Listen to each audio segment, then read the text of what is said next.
అనేక దశాబ్దాలుగా, ఎన్నో తరాలుగా మన దేశంలో, లోకంలో ఎన్నో ప్రార్థనలు చేశారు.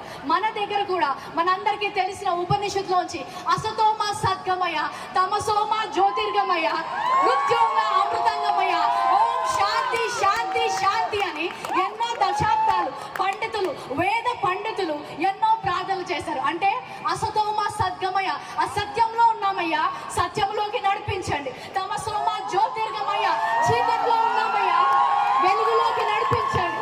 మృత్యోంగ అమృతంగమయ, మృతి చెందిన వారి వలె ఉన్నాము, జీవము లేని వారి వలె ఉన్నాము, మాకు జీవాన్ని ఇయ్యయ్యా అని ఉపనిషత్తుల్లో భారతీయ వేద పండితులు అనేక సంవత్సరాలు ప్రార్థన చేశారు. లోకమంతటిని కూడా వెలుగు కావాలని ప్రార్థన చేసింది.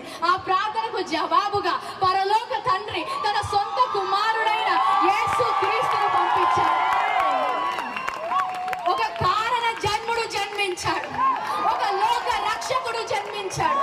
ఆ ప్రార్థనకు జవాబుగా పరలోకము నుంచి అద్వితీయ కుమారుడు ఈ లోకానికి వచ్చాడు. హల్లెలూయా.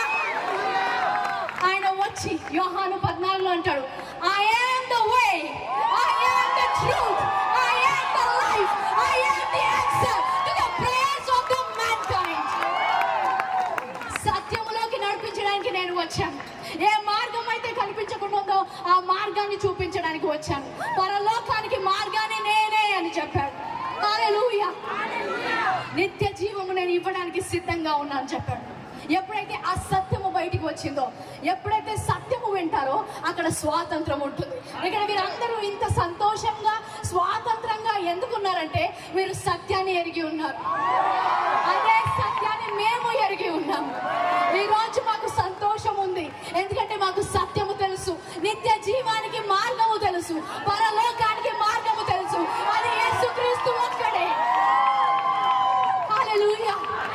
ఎన్నో సంవత్సరాలు సత్యము తెలియక, నా జీవితం ఏంటి, ఈ లోకము ఏంటి అని తెలియక ఆ ఆలోచనలతో డిప్రెషన్లోకి వెళ్ళిపోయి చనిపోదాం అనుకున్న నాకు పరలోకపు తండ్రి ఈ సర్వ సత్యాన్ని తెలిసినప్పుడు నిత్య జీవమునకు వారసురాలుగా నన్ను చేశారు.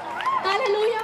ఈరోజు నా మాట వింటున్న ఎవరైనా సరే, నాకు సత్యము తెలుసుకోవాలని ఉంది, నా జీవితంలో ఆ స్వాతంత్రము కావాలి, నాకు పరలోకానికి మార్గము తెలియాలి. హల్లెలూయా. ఈరోజు స్వాతంత్రము దేశానికి మాత్రం